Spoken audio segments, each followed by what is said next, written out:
Selamat siang, perkenalkan nama saya Alisa Putri Rahayu, saya dari kelas 12 MIPA 2. Di sini saya akan mempresentasikan hasil rangkuman saya yang berjudul Dinamika Politik pada masa awal kemerdekaan hingga masa demokrasi liberal. 1. Sistem pemerintahan. Sistem pemerintahan yang berlaku pada masa awal kemerdekaan adalah sistem presidensial.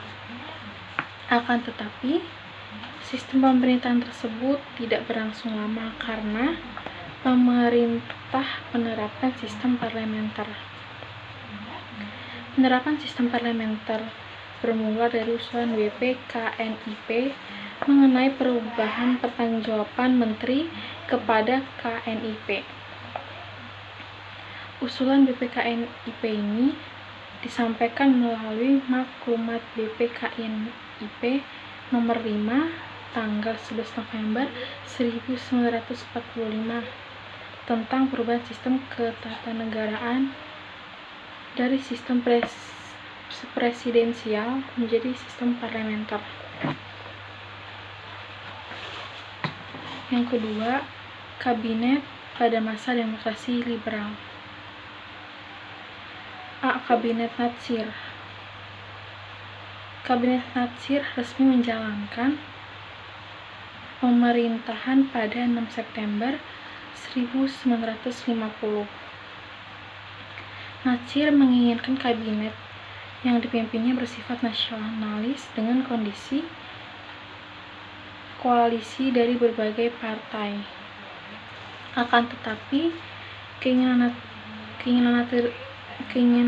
Natsir tersebut tidak terlaksana karena terjadi perebutan kursi antara PNI dan Masyumi di kabinet. Yang B. Kabinet Sukiman. Kabinet Sukiman resmi memerintah sejak 26 April 1951.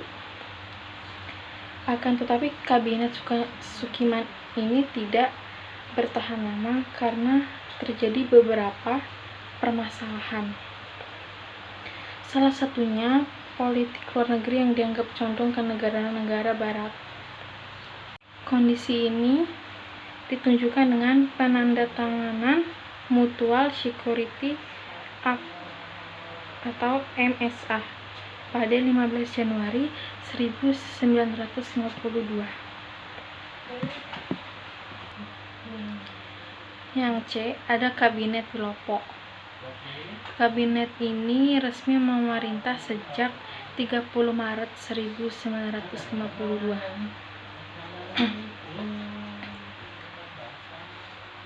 Kabinet Wilopo merupakan koalisi antara PNI dan Masyumi. Dengan sistem ini, Wilopo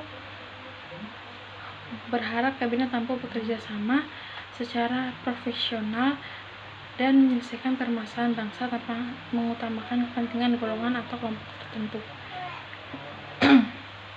Kabinet Wilopo mendapat dukungan lebih besar daripada kabinet sebelumnya.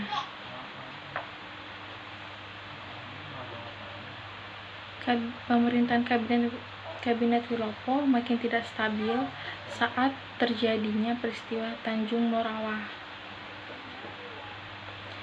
Yang D. Ada Kabinet Ali Sastro Midjojo 1. Kabinet Ali Sastro Midjojo 1 dilaksanakan pada 30 Juli 1953. Kabinet Ali Sastro Midjojo 1 berhasil mengukir sejumlah prestasi dan menunjukkan peranan aktif Indonesia di kancah internasional.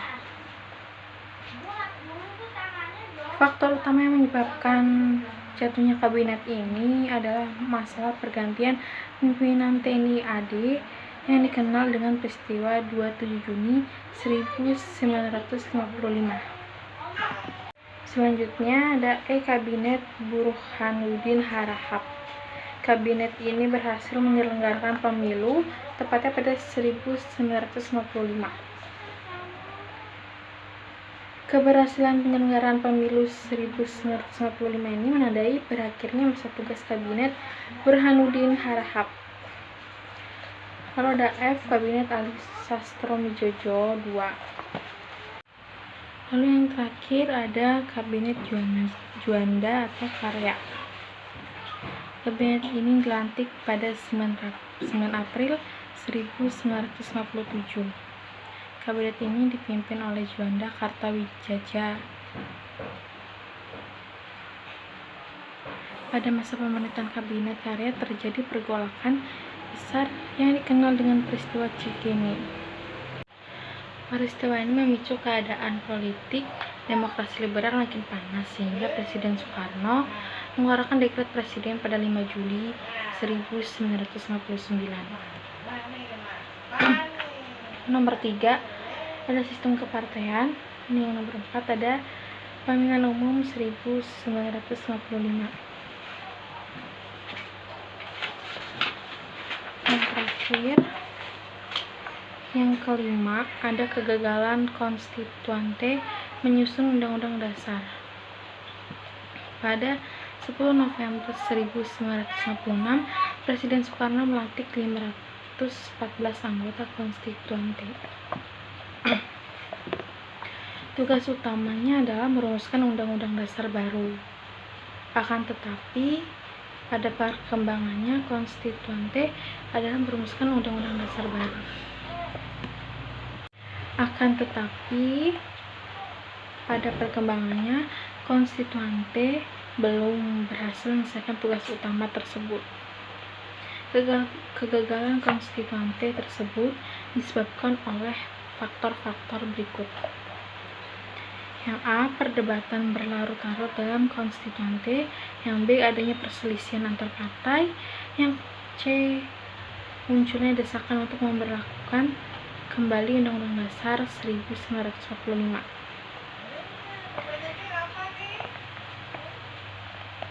Pada akhirnya konstituante dibubarkan oleh Presiden Soekarno melalui dekret Presiden 5 Juli 1959.